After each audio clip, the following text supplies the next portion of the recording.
From the other side of the Footlights, here is WHRO FM critic M.D. Ridge. There was a sold-out house at the historic Attucks Theater September 18th for Within Our Gates, a multimedia presentation celebrating 100 years of African-American creative and critical response to D.W. Griffith's 1915 film Birth of a Nation, an epic glorifying the Ku Klux Klan. The highlights of the evening were the short film Our Nation, filmed in 2015, and the 1919 feature-length silent film by African-American filmmaker Oscar Micheaux, Within Our Gates, and the world premiere of a new original score for that film by acclaimed composer Adolphus Hailstork, performed live under conductor Michael Morgan. It was what the late Ed Sullivan would rightly have called a really big shoe. Our Nation, produced by the Old Dominion University Film Program and directed by Derek Bort, focuses on Douglas, a young boy who wants to see Birth of a Nation because it's supposed to be the greatest film ever made. His mother warns him they won't let him into the all-white theater even if he has his nickel. At the theater, an usher turns him away, along with the Chinese couple behind him. In back of the theater, the projectionist tries to discourage him, but lets the boy see the film from the projectionist booth. Long before the film ends, Douglas leaves without a word, stunned by the film's stereotypes and vicious racism. He makes his way to the Black Theater, where he and his friends watch the movie playing there, and sitting behind them are the Chinese couple. Filmed at recognizable locations, the streets of Norfolk, the Commodore and Wells Theaters, the Moses Myers House, the short movie took the audience back 100 years, preparing them for Micheaux's 1919 film. Connor Berry, who played the young Douglas with simplicity and grace, was in the audience at the Attucks and received a hearty ovation. Within Our Gates was written and directed by pioneering filmmaker Oscar Micheaux. All prints were thought to have been lost for decades until a Spanish-titled version was discovered in 1970. In this lovingly restored version, unusual titles include the names of those who played the characters in a scene.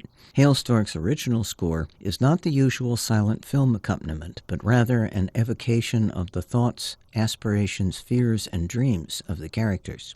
It begins with deep, rich, questioning cellos, as Sylvia, played by Evelyn Prier, is portrayed by a friend and begins her odyssey to the north to raise money for a rural school for poor black children, during which she finds true love, respect from a rich Boston woman, and the truth about her family's tragic past. As Sylvia meets the Reverend Jacobs and his sister, whose school is running out of funds, the I. Sherman Green Chorale's beautiful choral sound swells up wordlessly in an evocation of hope.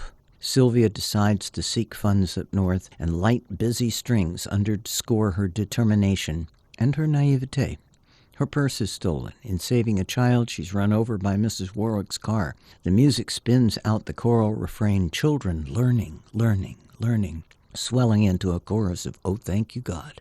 While Sylvia recovers from the accident, a Southern-born woman tries to convince Mrs. Warwick not to waste money educating Negroes. A lovely floating tone leads the chorus into the reprise of "Children, learning, learning, learning," as Mrs. Warwick declares she'll give not $5,000 but $50,000 to the school. The audience learns that Sylvia's adoptive father was framed for a landowner's murder. The chorus rises up in waves of wordless agony, and as the family tries to escape into the swamps, the chorus urges, run away," with dramatic orchestral sweeps. The landowner's tattletale servant Ephraim is lynched too, because he's there. It's convenient. The actual lynching of Sylvia's parents is startlingly suggested by Micheaux's close-up of a crossbeam with two ropes hanging from it, an image that etches itself on the audience's mind. Meantime, Sylvia is assaulted and nearly raped by the landowner's brother. She's spared only when he realizes he's her father. Eventually, Sylvia finds true love with the doctor she met in the North, and they marry. It's a complicated story whose narrative can be hard to follow at times, but it's well worth the effort. Hailstork's superb score interweaves Sylvia's theme with the chorus's yearning spirituals, beautifully played by the Harlem Quartet's Ilmar Gavrlan, Melissa White, Jaime Amado, and Felix Amansky, with guest instrumentalists Jennifer Arnold, Jocelyn Demita Butler, and Eric Thompson III. The I. Sherman Green Chorale, directed by Elizabeth Eccles, brought out all the music's emotions, and the soloists, Karen E. Lee and James L. Thomas, were simply stunning. Co-sponsors of this remarkable event were Old Dominion University, the ODU Black Alumni Chapter, the Crispus Attucks Cultural Center, the Norfolk Chamber Consort, the Virginia Arts Festival, and WHRO Public Media.